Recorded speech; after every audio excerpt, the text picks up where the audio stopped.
Hey everyone, welcome back to the Athlete Climate Academy. I'm really excited today to be joined by Michael Doughty, who's a former professional footballer and co-founder of Hylo Athletics Footwear. Michael, welcome to the Athlete Climate Academy. Thanks you for having me. I'm excited to get into it. I'm really excited to chat because Hylo Athletics is looking into some really exciting types of footwear. And I wanted to get first a little bit of a background on you as a professional football player, and then why you ended up and how you ended up forming not only a company that's developing footwear, but developing footwear that's on the kind of like the sharp end of material science.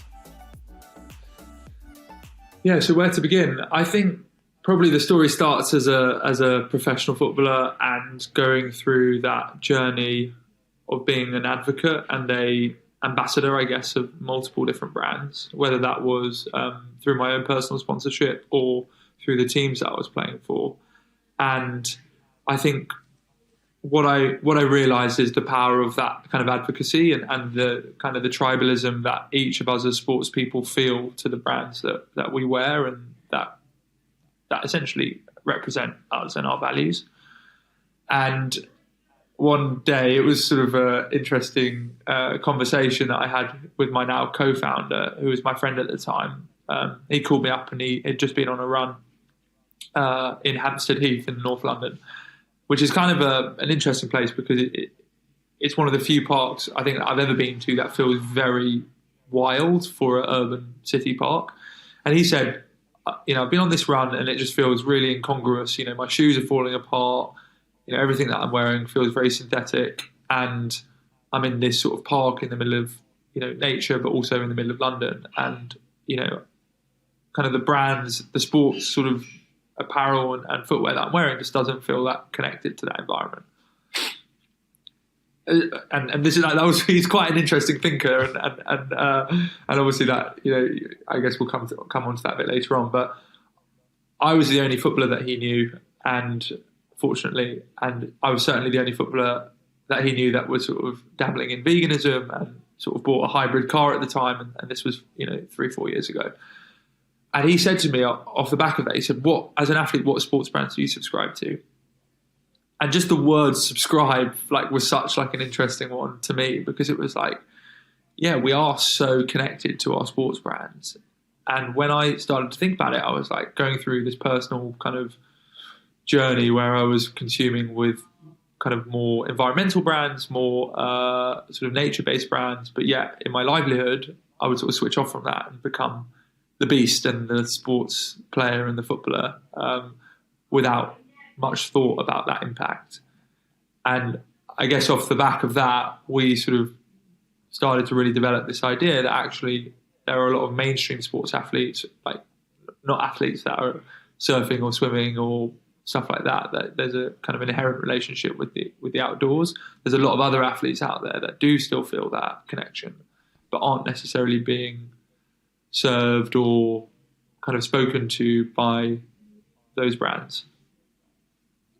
It's a fascinating concept because, a lot of what we do at Athlete Climate Academy is talk to and have people subscribe to us that are adventurers in the outdoors, mountain people a lot of the time, trail runners, that kind of thing, which we always talk about that connection to the outdoor world. It is our playground, it's where we go to have fun. But there is, within the realm of athleticism, there is this other side that could be absolutely completely switched off. We just saw the Commonwealth Games in Birmingham, all take place in the middle of a city centre. There is that completely other side. But that doesn't mean you have to be any less connected to the outdoors than you do if you are spending all your time in them, I suppose. Yeah, it's exactly that. And, it is quite easy to connect to the outdoors and nature when you're on the top of a mountain. And I've experienced that. And it's an amazing feeling. And you feel, so connected to those elements.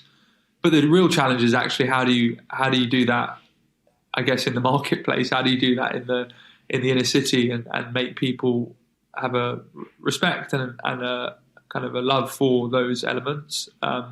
Because ultimately that's where the most kind of populous parts of the world are, and those are the people that really, with their consumption habits and the way that they sort of behave, can incrementally drive a lot of impact, positive and negative.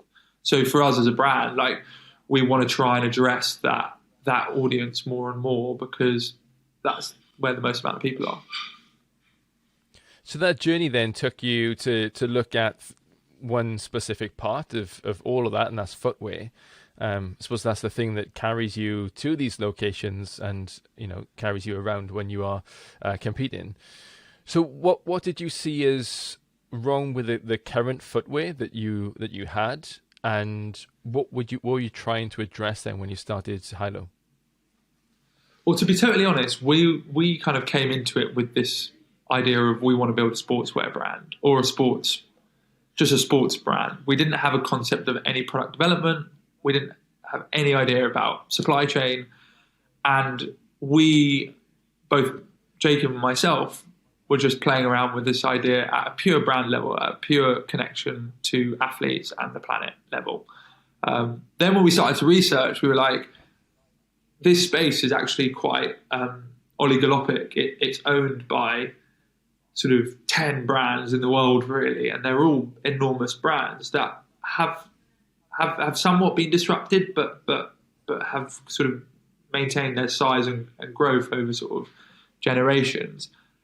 And then when we dug into that, it was clear that footwear was a very key part of that sort of moat that surrounds them, because of the technical specifications and difficulties associated with it. So like we kind of learned that pretty early on. And on one hand, we were like, cool, that's awesome. This is an industry that is, we believe, needs and should be disrupted in a different way. But on the other hand, it was like, well, there's a reason it hasn't, because it's super technical and difficult. So kind of fast forward, we got connected to our third co-founder through kind of a mutual friend, really, who is our resident shoe dog. So he is late 50s, been in footwear his whole life, is a third generation shoemaker from Northampton, who was most recently at ASICS, heading up all of sourcing for them. So he is like really the verification of that product, and I guess the idea behind it. And we went to him and we said, listen, John, we see all of this petroleum in shoes, we see all of these componentry, there's a really bad end of life story, a lot of stuff ends up in landfill. How do we go and resolve this? Or can we go and resolve this? And he said, well, it's not something that you can sort of take a pill for. You don't just sort of, you don't just have a solution that's obvious, but there is a shoe that can be made that's better, and there is a journey to go on that gets better and better. And that was kind of the start point of it. And then with John and his network and sourcing and factories, we started to build relationships and then started to develop a concept of a shoe. It's really interesting. We talk about the energy industry a lot on Athlete Climate Academy, and I spend, to the chagrin of most of my friends and family, I spend a lot of time talking about the energy industry and what we need to do next and what's the future of it. And I honestly feel that microgeneration is just where we're going with it. And the same with food manufacture and food products. And it seems that it might be the same for clothing and sports clothing, is that, I've got a few friends who are now creating sports brands in the outdoor world and the likes.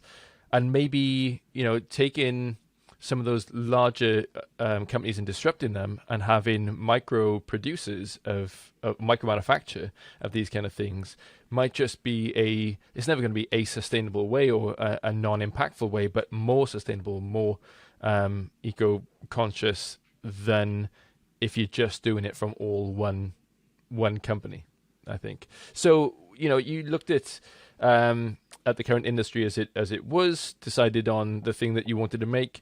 What is it that makes Hylo Athletics footwear different from the rest of the footwear out there? So I'll probably start with our supply chain. We thought long and hard about where we wanted to produce and where we could produce. And it was quite clear from the initial discussions that the Far East and Asia is where technical footwear is made, and that's where the best suppliers and the best machinery is and the best knowledge. And then when we sort of landed on this hub of innovation within China, we looked at the tier two suppliers around that hub of supply chain, where the materials were that were scaled up or interesting to us to try and, I guess, kind of rewrite a new shoe. And that's quite important because there's a lot of cool products out there, but by the time you get to assembly stage at production, their supply chain is all over the world, and essentially they're either flown in to meet production timelines or whatever, and the footprint and the life cycle assessment score of that product is impeded massively. And although the sort of the intentions are all good, it kind of logically doesn't make too much sense. So that was quite like an important process for us at the beginning. And then once we had sort of this factory that we believed in and this hub of innovation around that factory, we started to look at how shoes are currently made and what is the best architecture of a running shoe. Because what I liken it to is we're not rewriting how a house is being built or a shoe is being built. We're changing kind of the cladding or the materials that you're using for that house or that shoe. So when we sort of got that architecture of the shoe kind of in place, we started to look at, okay, what would a conventional shoe company do here? And a lot of the time that's using petroleum based materials such as like polyester or nylon, EVA, which we still do use in the shoe, which I'll get onto later. But we looked at a number of these materials and said, okay, what is the kind of replicant material that hits our sustainability kind of criteria? And then is that available within this sourcing environment that we've created around our factory? And we came up with a list of materials. We started to trial them. We did a couple of samples. We put them through some wear tests. And sort of lo and behold, we started to kind of aggregate this information and build this product.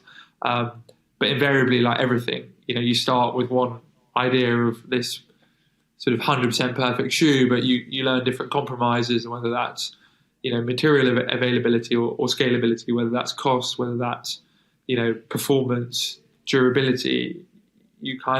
You have to sort of constantly balance that sort of pendulum to make sure that you're doing something objectively that makes sense commercially, but also that has an impact, a positive one. So yeah, long story short, it was sort of this kind of long, kind of drawn out process, but actually one that we look back on that went quite quickly.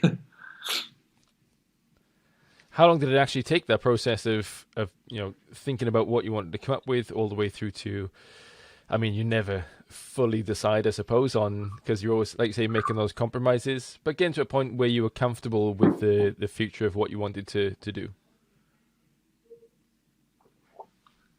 So it was about 14 months, which sounds ridiculously short, but we were working throughout sort of COVID, I guess. So there was this kind of quite concentrated period of time where we were kind of getting up to launch, and we always embraced this kind of philosophy of you bring the perfect product to market and you're too late. And it was not that we wanted to kind of under deliver our product, but we also knew that we didn't have the money to spend 4 years developing it. And the best wear test you can do is a mass market wear test. Because all of the lab data, all of the best factory developers will tell you that until you corroborate it in market, you don't really know where you are. And we didn't have the funds to do a 250 pair wear test like some of the big brands. So our first order was essentially our wear test, and to kind of bring our kind of champions along that journey and use their support and their feedback to really shape the next product and the next product. And that's kind of flying by the seat of our pants to a certain degree has been our process, because I think the other alternative would have been we wouldn't have got anywhere. And I think that's a lot of the time what you see in the sustainability world, a lot of hypothesis, a lot of great kind of theory around products, but unless you test it in market conditions, you don't really know where you are. But nobody ever really takes it there because there's too many barriers in the way, and they're too worried about how the brand's going to look if a product doesn't actually work in the way that they want it to. So that first product that went out to people, that first batch, what was that made up of? What was the compromises you had to make? What were the really good? What do you take from that into the next batch and the next batch after that? So we were like super, and I hate the word sustainable, but we had a very low impact shoe on that first production run, and we had like no heel counter for for I don't know, the technical ones on the listeners. That's the kind of the heel shape that allows lock-in. We didn't have one. We relied on the upper, so the knit construction, to provide that heel shape naturally. We didn't have any internal reinforcements, and the whole upper was made out of PLA, which is polylactic acid, which is derived from sugar or sugarcane or corn starch, and it kind of replicates in many ways the performance of poly. There are some technical difficulties with it, like color dyeing and production variants, but it's a really good material for performance. And everyone loved us for comfort. That shoe was like, people loved for comfort because there was nothing in it apart from just the upper and midsole, outsole. The insole had 20% algae in, the midsole had 15% at the time cornstarch, and then the outsole was natural rubber. So we managed to sort of really innovate on the upper. The midsole was still was better, but didn't have this sort of petroleum-free solution, which nobody does really at the moment, and we're still working on. And then the other parts of the shoe were had a cool material story and a real impact story. But what we realized actually that there wasn't enough performance in the shoe for what we were trying to market and what we were wanting it to do. And there wasn't enough durability in the shoe. So, within a few months, we realized everyone loved it for comfort, but then the main feedback and criticism was, like, we don't really use it for our runs. We use it for going down the pub, basically, which as a sports brand was this kind of, interesting point. But that really helped us learn and improve the next iteration. So that's a great point when looking at, like, so many manufacturers now are both that. They are street, they're urban, and they are performance as well. And you take any of the big brands, and they'll have varying amounts of costings of their shoes, depending on how much performance you want to get out of them. But a lot of people will take those performance shoes and wear them on the street. You were trying to get to a point where your shoes were for athletes and for athletics. What were the changes you started to make then, and how effective did these shoes become for athletes? So we essentially built an internal cage structure which gives more lateral and medial support. So that gave durability to the shoe and gave better sort of, I guess, stability. We added a heel counter, and we changed some of the midsole compound to improve the cushioning. But even then, like, you're kind of going quite blind because we were still selling at this point because people liked our product. They really liked it. But we were just kind of each production run kind of trying to evolve it more and more. And truth be told, our current product at the moment is still very much that super comfortable everyday runner, which, athletes are wearing, but you're not going to break the marathon record in right now. And what we realized is actually very quickly, it's like, that's okay, because there are different products for different use cases. And that was something that I didn't realize coming into this, because I wasn't a footwear guy. I was like, oh, there must be, I've got like shoes that I wore as a footballer for loads of different things, whether it be gym work, running work. But actually, when you really try to specialize, there are nuances in those products that are really important to deliver the performance that athlete wants. So as of next month, we've got a new, a completely new, much higher performance product coming to market, which will then create two use cases within our product range. One is going to be this everyday light runner that is indexing super well on comfort, which is a massive reason why people wear athletic shoes, is for that everyday sort of comfort feel. And then we've got a much higher performance product that we've been developing, really aggregating the last 3 years of learnings into one shoe that we needed. We couldn't take that shoe any further along without completely changing it. So we needed to bring a whole new product to market. And from what is not top secret, and I don't have to sign an NDA to get it out of you, what are the material sciences going into those performance shoes? Because you might have had to take, and I love, that you said you need to take compromises here and there, being very transparent with the fact that, this isn't to where you want it at the moment, and realizing it's a journey. What are the compromises you had to make to make those shoes effective for athletes? What did sustainability have to go down to bring that the effectiveness up, or did you keep it quite good on both? Yeah, well, we always have our framework of like impact, which internally helps us like kind of quantify kind of the things we're doing, because we're members of the SAC, which is the Sustainable Apparel Coalition, and we use a lot of their data points to try and inform material decisions. And like at the beginning, what we tried to do was massively strip out all unnecessary componentry. So that's what I said. We had this initial shoe that was like super lightweight and like had barely anything in it.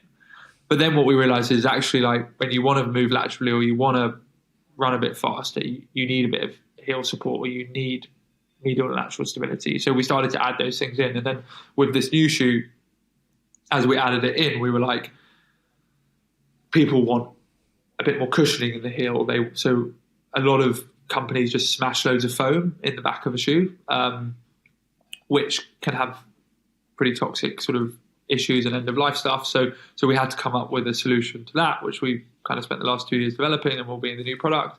The midsole is like the kind of I don't know if you're a bit of a shoe buff, but it's like the middle part of the shoe. It's where all of the tech is in inverted commas that brands talk about, and that's where I guess the kind of battle is won and lost in many respects from performance. And we've always wanted to increase as much as possible the bio or renewable content of that midsole, ideally to 100, because that's the most heavy part of the shoe, and when you come to build your life cycle assessment, the most toxic to the environment. So we haven't got to 100, but we've managed to actually massively improve on that 15% that I spoke of, whilst also improving the performance by using a new compound that is very well known for performance features as well. So these kind of little touch points. There was a kind of a final piece that the upper, when you want more performance, like you want kind of dirt resistance and overlays to sort of stop it from getting completely trashed, because knitted uppers invariably take quite a lot of dirt. So we found like a bio overlay that we've been able to put onto the shoe, which gives you texture and gives you that sporting energy, but also functionally is a massive step change in terms of when you're running outdoors and you jump in a puddle, you can just wipe the dirt off. And so, we always knew what we wanted to do, but the challenge for us is not knowing how to improve the shoe. It's what materials we can actually work with that don't compromise us and our values to get that product to market. And just by looking at the About section on your website, I saw that, corn is in there, cotton, algal blooms as well. There's other stuff on the market like mycelium at the moment, which I'm just doing some photography with at the moment as well. There's so much out there, and it feels like we're entering a new stage of material sciences when it comes to biomaterials, that there's so much more coming through now. And I was just thinking, doing some research on this, that if I was a betting man and put stuff in stocks and shares, things like mycelium and algae bloom technology, seaweeds, those kind of things is where I'd be putting my money to invest, because we're just seeing more and more as companies, as countries and states start to ban certain types of petroleum-based products. This is the kind of stuff that's going to be taken over. This is the kind of stuff that, like you say, you have to compromise on some things and just make those little steps, but that's what it's all about, right? And it sounds like you've been on a massive learning curve over the last couple of years to get to a space now where you are, like you keep saying, at the sharp end of this technology for footwear. So where do you think Hylo is going to be in the next couple of years? Is it in different technologies? Is it just developing the same kind of thing? You branching out into other types of sports clothing? Well, what's cool about what you just said is like, even on my journey of like 2.5, 3 years of being really in footwear properly, like full time, I've seen this like massive evolution and the speed at which materials are coming to market. So like when we were looking for stuff at the beginning versus where we are today, it's like super exciting. So yeah, I completely echo what you said there. It's like it seems like it's happening, and there's way more availability to cool stuff. For us as a brand, like it sounds very naff this, but like I'm always kind of championing this be better mindset, because it's kind of a sporting kind of, I guess, philosophy in you don't win, a championship, overnight. It's like incremental performance gains, and that is kind of my focus. Is we went into this journey being like super ambitious, but also quite sort of, I think, naive about actually what does sustainability really mean within a product, and how do you achieve that without taking away the inherent reason and qualities that a person wants to wear and buy that product. And that might be the look of it, that might be the touch, that might be the performance benefits. And for us now, we are fully aware of all of those touch points and what we need to do. And it's just about like trying to just keep edging it forward as quickly as we can. So every time we bring out a new product, can we move the needle on our bio percentage? Can we have an even more renewable based product? Can we work with a supplier that has an amazing post-production recycling scheme where they use their scraps and chuck that back into a new batch? Or can we pioneer more circularity principles? We take back any brand's shoe currently, and we also take back our own shoes at the end of life. And we're investing in technology within the product to deliver that at scale. So there's a ton of stuff that we're like working on, but it just takes time, and you've got to stay in the race. You've got to stay alive to deliver it. And for me, it's like not about sweeping statements of, oh, we want to be the biggest blah, blah, blah, and ego, blah, and make me sound really great on the podcast. And I'm sorry if that's not the soundbite you want, but for me, it's just about trying to be better each time we place a production run. Okay, we've made that product. What are our customers saying? How do we evolve it? And show them that we're really keen to get better. And then I think it will accumulate at some point into something hopefully quite special. That is exactly the soundbite I wanted, because always on here we're looking at transparency, never pointing the finger at others to do better. We're just trying to do better ourselves all the time. So I love that transparency, and the fact that we just need to go that little bit by little bit. We can have impactful change as individuals, but also the system on the whole needs to change as well. And I feel like you are starting to push into a system and disrupt it in a way that will make it change too. So from that individual point of view, athletes listen to this now. What are the positive impacts that they can start making in this sector? I just trying to think about it. If I go out to a shoe store and try and buy a shoe, like I'm almost guaranteed to only find petroleum-based shoes in that store. Is it a case of, if we want to make a difference in the footwear sector, we have to go searching for brands like Hylo and others who are doing those kind of things? Or can we be pushing our sponsors who might make shoes to be doing, using different materials? What's your advice for athletes who want to make that change? Yeah, good question. I think for me, first of all, it starts with the why. And it's like every athlete knows that feeling of why they love what they do. And it's for me now it's running. It used to be football. For somebody else it might be swimming or rugby or whatever that narrative is. But the relationship between you and that sport is the most powerful thing. And that sport is inherently reliant on the environment around you. And once you connect those two things, like I think you make a connection with nature and you start to appreciate it. And I think for me, it's like it does all begin with that love and of what you do and why you do it, to really firm up like a reason to get inspired about something, because otherwise it's pretty rocky foundations. And yeah, you might do it for a couple of days, but you're not really going to do that. So I always try and like make it about, the sport and the thing that you love. And then secondly to that, it's about like the education piece. I'm not a climate scientist. And even today, like sometimes I feel a bit, like my head's been in a washing machine after learning and reading about some of it. But, try your best to get the context and to feel confident, but also accept that you don't have to be a climate scientist to talk about these issues.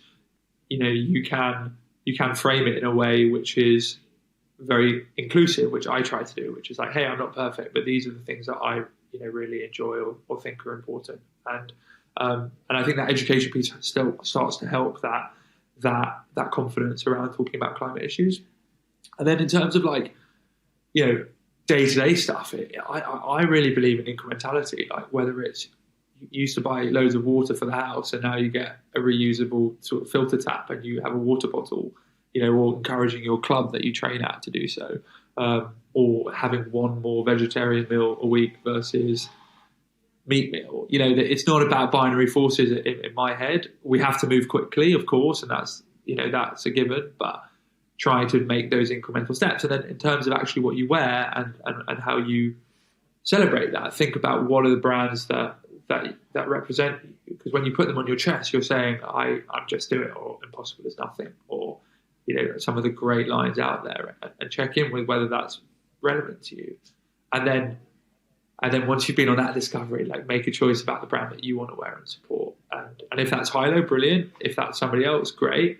But at least it's your own kind of decision. And then, like you said, I think that foundation is much more solid and much more scalable. Yeah, I mean, we're all about the conversations here, about having these conversations with people doing exactly what we're doing now, learning more, learning together, and making sure that it's out in the open for everyone to see. So if they do want to learn more about Hylo Athletics footwear, where do they go to find that out and follow you guys and more? Well, the beautiful place that is Instagram, TikTok, LinkedIn. Hylo Athletics is our tag there, and then www.hyloathletics.com is our website as well, where a ton of information is listed in our impact pages about, I guess why we exist and what we're doing. It's been fascinating to find out about Hylo and the journey that you've been on and what you do. I'm really looking forward to seeing what you do next. But for now, Michael, thank you so much for coming on the Athlete Climate Academy. Michael Doughty, former professional football player and co-founder of Hylo Athletics. I'm looking forward to seeing what you do in the future. Thanks, you. Thanks, buddy.